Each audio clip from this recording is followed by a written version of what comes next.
corrections officer at a South Georgia prison was killed Sunday after an inmate allegedly attacked him from behind with a homemade weapon, the State Department of Corrections announced in a news release. Robert Clark, 42, was escorting two offenders, Layton Lester and Marko Willingham, from the dining hall at Smith State Prison when Lester assaulted him from behind, the department said. Willingham stepped in to help Clark during the attack and was also injured. Clark and Willingham were taken to the hospital.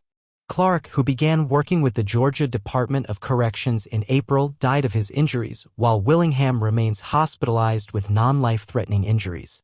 The entire GDC team is mourning the loss of one of our own, and we collectively express our deepest condolences to Officer Clark's family and friends, Commissioner Tyrone Oliver said in a statement.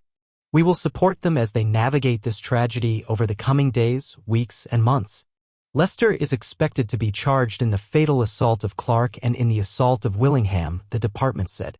He was previously convicted of a 2007 murder and armed robbery and has been incarcerated since 2010. According to online prison records, the killing is part of a troubling series of incidents at Smith State Prison in Glenville, about 50 miles west of Savannah.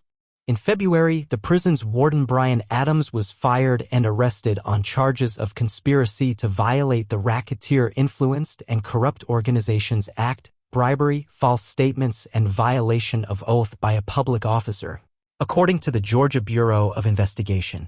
The case stemmed from an investigation into the killing of an 88-year-old local man who was shot to death in his home in January 2021.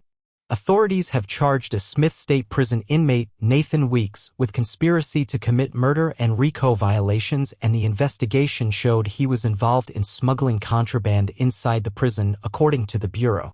An investigation by the Atlanta Journal-Constitution published 2 weeks ago uncovered more than 425 cases in which Georgia Department of Corrections employees have been arrested since 2018 for crimes on the job, most of which involved contraband.